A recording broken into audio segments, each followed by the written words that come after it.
Hello students, I am Raghavendra Kumar Singh, faculty of US Academy and Institute. Today we will discuss class 9th civics 3rd chapter electoral politics. In a democracy, people do not govern directly.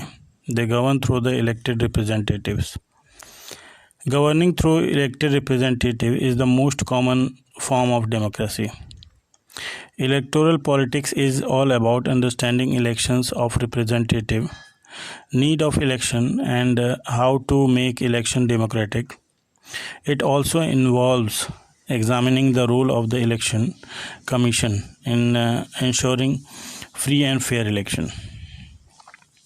Election is the mechanism or procedure by which peoples choose through representatives at a regular interval is called election. If peoples are not satisfied with the working of the government, then they can change the government in the next term of election. Procedure of elections. The procedure of elections can be understood by the real example of Haryana Assembly elections. It will show how candidates standing in election. It will how they became representatives and how powers can be removed from their hand. Forming of new party.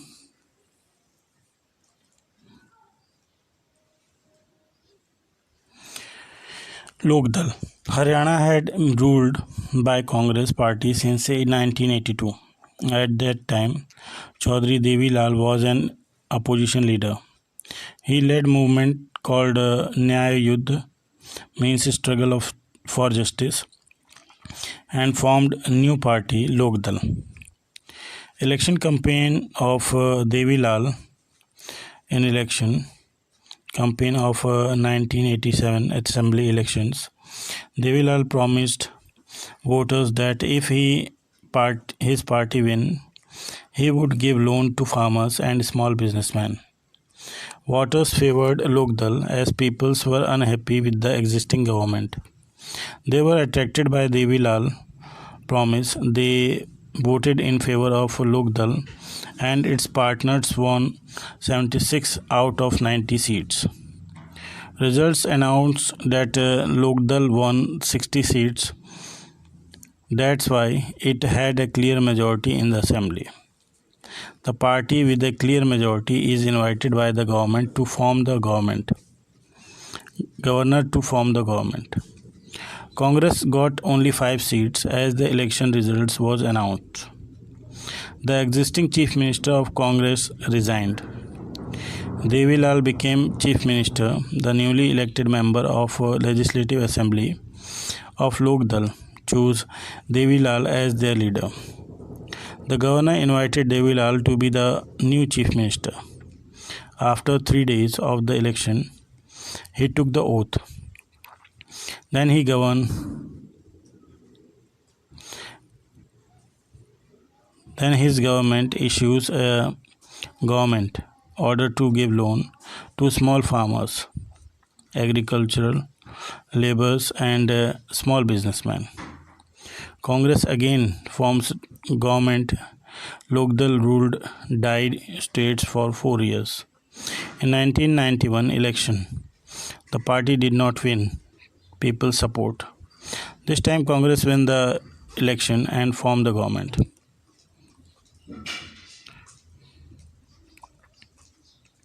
Now, need for government.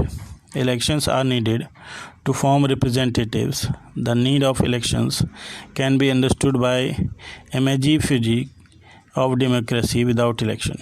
In the absence of the elections, all the peoples have to sit together every day and take all the decisions. But this is not possible in any large community, nor it is possible for everyone to have the time and knowledge to take decision on all matters. Therefore, In most democracies, peoples rule through their representatives. The elections are needed for any representative democracy because they solve the problems of assessing peoples on the basis of education, knowledge, or experience. They help in analyzing that peoples like their representative or not. They ensure that the representatives rule as per the wishes of the peoples and make sure that those who are not working for the people do not remain their representative. In an election, the voters make any choices like they can choose who will make laws for them. They can choose who will form the government and take major decisions. They can choose the party whose policies will guide the government and lawmaking. Now, what makes an election democratic? Elections are held in all democratic countries and also in most of the non-democratic countries in many ways. But there is a simple list of the minimum condition which makes an election democratic. Like everyone should have the right to choose a representative. It means everyone has one vote and every vote has equal value. Political parties and candidates should be free to contest elections and offer some real choices to the voters. The choices should be offered at regular interval for that elections must be held regularly after a certain period. The candidate preferred by the peoples only should get elected. Elections are conducted in a free and fair manner, where peoples choose their representative whom they really wish. Now, the political competition. Elections are all about competition. Without competition, elections could become meaningless. Political competition takes place when different political parties compete to gain confidence and ultimately the vote of the voters. They make promises and give incentives to motivate the voters.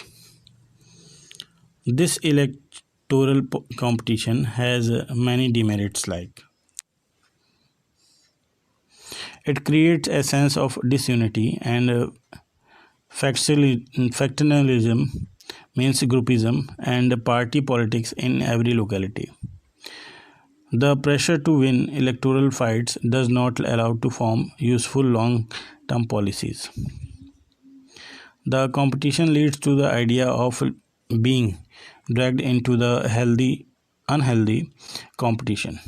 That's why good peoples do not enter and participate in political competition.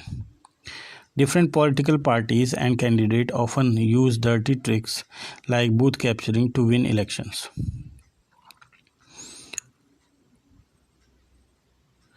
The electoral competition has some merits also, such as regular electoral competition provides incentives to political parties and leaders. If they can satisfy the voters with their work, they will be able to win again.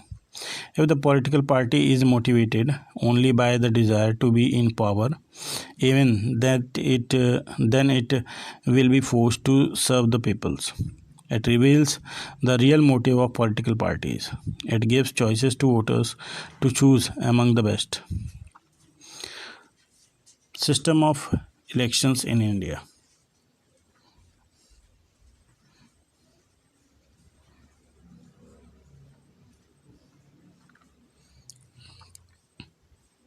In India, Lok Sabha and Vidhan Sabha means the assemblies. Elections are held regularly every 5 years. After 5 years, the term of all the elected representatives come to an end. Elections are held in all constituencies at the same time, either on the same day or within a few days. This is known as general election. Sometimes an election is held only for one constituency to fill the vacancy caused by the death or the resignation of the members. This is known as a by-election. Electoral constituencies. In India, an area-based system of representative is followed where the country is divided into different areas for purpose of election. These are called electoral constituencies. Every voters who live in an area elect one representative. For the Lok Sabha election, India is divided into 543 constituencies. The representative elected for each constituency is called Member of Parliament. One of the features of a democratic election is that every vote has equal value. For Vidhan Sabha election, each state is divided into a specific number of assembly constituencies, and the elected representatives of each assembly constituency is called the member of legislative assembly. By election, if the representative from a constituency dies while in office, or if the office falls on are vacant, and because of reason like resignation, for fresh elections are held in that particular constituency. Such an election is called a by-election. Constituency voters is a geographical area who elect a representative to the legislative bodies. Each parliamentary constituency has within it several assembly constituencies. The same principle applies for panchayat and municipal elections. Each village or town is divided into different wards that are like constituencies. Each ward elect one members of the village or the urban local body. Sometimes these constituencies are counted as seats, and each constituency represents one seat in the assembly. For example, when we see that Lokdal won 60 seats in Haryana, it means that candidates of Lokdal won in 60 assembly constituencies in the state, and thus Lokdal had 60 MLAs in the state assembly. Now the reserve constituencies. The constituencies makers are worried that in an open electoral competition, certain weaker sections may not stand a good chance to get elected to the Lok Sabha and the state legislative assemblies. If that happens, our parliament and assemblies would be deprived of the voice of a significant section of our population. That would make our democracy less representative and less democratic. Now the reservation for SC and STs. The makers of our constituencies thought of a special system of reservation in constituencies for the weaker section. Some constituencies are reserved for peoples who belong to the scheduled caste and scheduled tribes. In an scheduled caste reserved constituency, only someone who belongs to the scheduled caste can stand for election. Similarly, only those belonging to the scheduled tribes can contest on an election for the constituency reserved for ST. Now, reservation in Lok Sabha district and local. A few seats in Lok Sabha are reserved for scheduled caste and scheduled tribes. This number is in proportion to their share in the total population. In the year 2012, 84 seats are reserved for the scheduled caste and 47 for the scheduled tribes.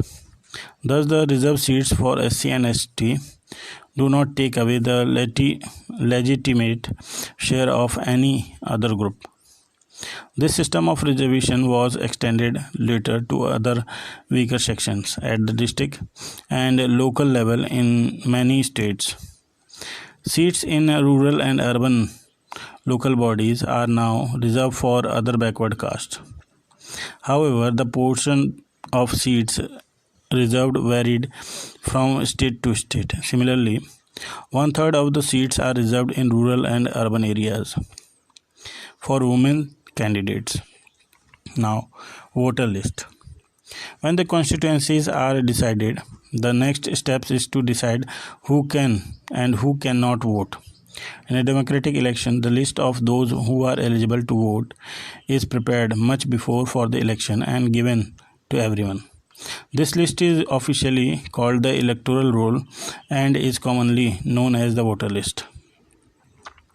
This is an important step as it is linked to the first condition of the democratic election. That is, everyone should get an equal opportunity to choose representatives. All the citizens are being with their own needs and views. That is why all of them deserve to have an equal say in decisions that affect them. Therefore, everyone is given to the right to vote. The right to vote falls under universal adult franchise, means under the, above the age of 18 year can vote in an election regardless of his or her caste, religion or gender.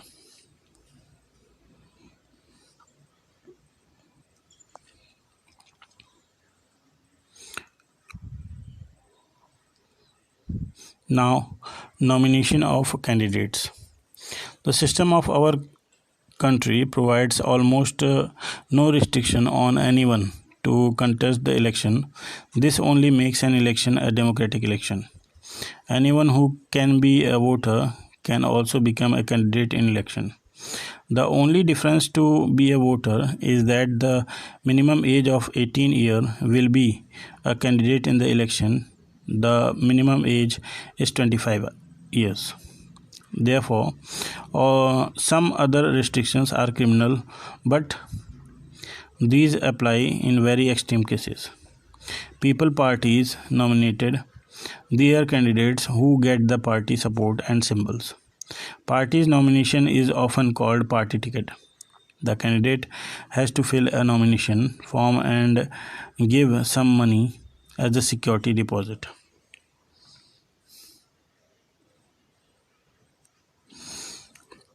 Moreover, every candidate has to make a legal declaration giving full details of education qualification of the candidate, details of the assets and liabilities of the candidate and his or her family, and serious criminal cases pending against the candidate. The information provided has to be made public in order to provide an opportunity to the voters to make their decision on the basis of the information provided by the candidate. Electoral roll is the voters list prepared by the door-to-door survey to conclude only bona fide voters and minimize the role of bogus voters. Universal adult franchise. Every Indian citizen of 18 years and above have the right to vote, irrespective of caste, creed and sex.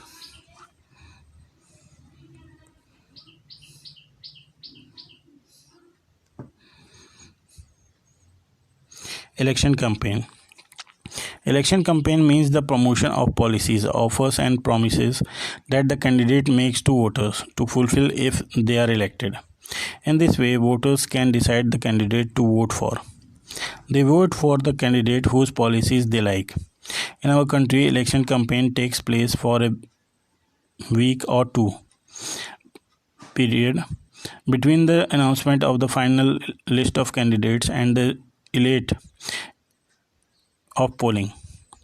During this period, the candidate contact their electorate, political leaders address election meetings, and political parties mobilize their supports. This is also the period when print media and television's news are full of election-related stories and debates. The election campaign is not limited to these 2 weeks only. Political parties starts preparing for elections month before they actually take place. They prepare their elections manifestos in election campaign. Political parties try to focus public attention on some big issues. They want to attract the public to that issue and get some to vote for their party on that basis.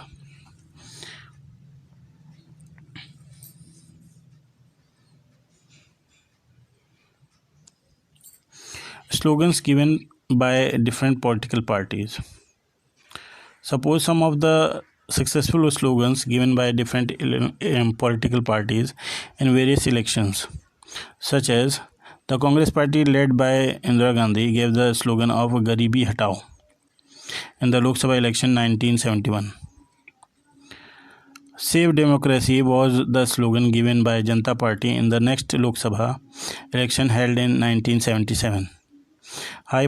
His party promised to undo the excesses committed during emergency and restore civil liberties.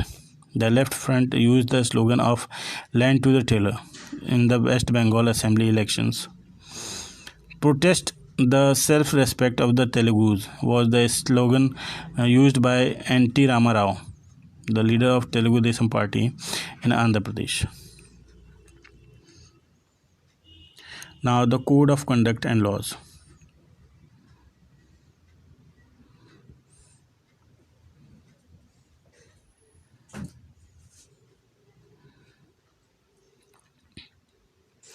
To regulate the election campaign, there are some election laws. According to these laws, no party or candidate can bribe or threaten voters, use government resources for election campaign, spend more than 25 lakhs in a constituency for a Lok Sabha election, or rupees 10 lakhs in a constituency in an assembly. If any party or candidate is found practicing any of the above, their election can be rejected by the court, even after they have won the election. In addition to the laws, all the political parties in our country have agreed to a model of code of conduct for an election.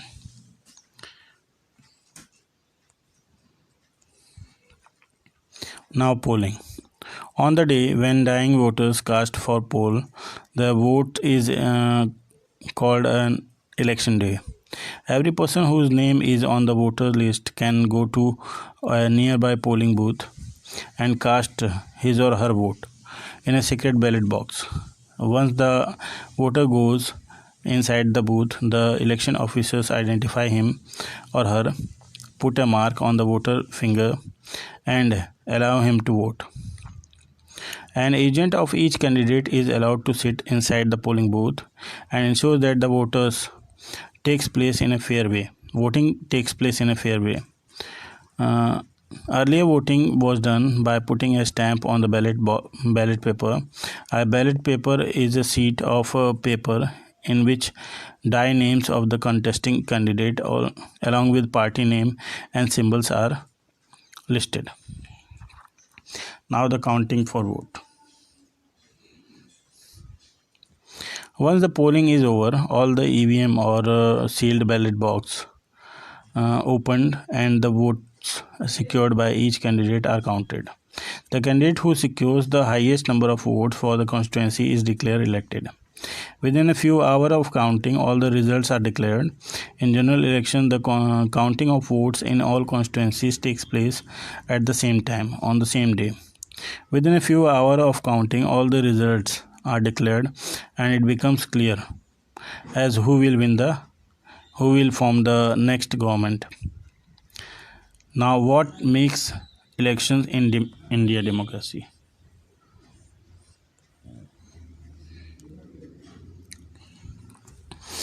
There are many factors which ensures that elections held in India are democratic. An independent body, Election Commission, responsible to conduct elections is formulated in the Constitution of Assembly. Independent Election Commission. In our country, elections are conducted by an independent and very powerful election commission. It enjoys the same kind of independence that the judiciary enjoys. The Chief Election Commission appointed by the President of India, but once appointed, he is not answerable to even the President or the government powers of Election Commission porters enjoy by dying Election Commission 8. It takes decision on every aspect of conduct and control of election right from the announcement of election to the declaration of the result. It implements the code of conduct and punishes any candidate or party that violated it. During the election period, the Elections Commission can order the government to follow some guidelines to prevent the use and misuse of government powers. When in election duty, government officers work under the control of the Election Commission and not the government. When election officers come to the opinion that polling was not fair in some booth or even or an entire constituency, they order a repoll.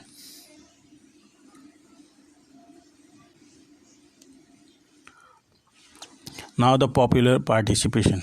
The participation and enthusiasm of peoples in an election is another criteria to check the quality of elections. If the election process is not free or fair, peoples will not continue to participate in the exercise. People's participation in election is usually measured by voters. Turnout figures. Turnout indicates the percentage of eligible voters who actually cast their vote. In India, there is greater voter turnout of poor illiterate peoples as compared to Western democracies. Now, the acceptance of electoral outcomes.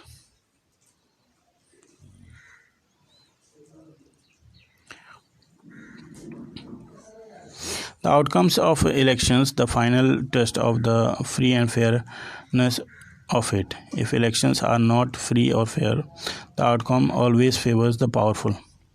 In such a situation, the ruling party do not lose elections.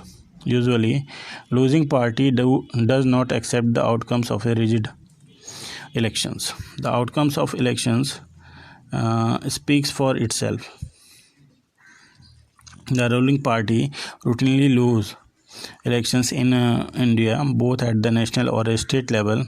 In the US, an incumbent or sitting elected representative rarely loses or election. But in India, about half of the sitting MPs or MLAs lost elections. Candidates who are known to have spent a lot of money on buying votes and those who known criminal connections often lost elections. Except for some dispute elections, the electoral outcomes are usually accepted by the defeated party as people's verdict. Now the challenge to fair and free elections. The challenges to free and fair elections are candidate and party with a lot of money may not be sure of their victory, but they do enjoy an unfair advantage over smaller parties and independent. Some candidates with criminal records are able to secure party ticket. Some families tend to dominate political parties. A tendency for the dynastic rule is very common. Smaller parties and independent candidates suffer a huge disadvantage compared to bigger parties in terms of money, power, and organization support. These challenges exist not only in India but also in many established democracies. This is a matter of concern for all who believe in democracy. This is the reason due to which there is the demand for reforms in our electoral system by citizens, social activities, and organization.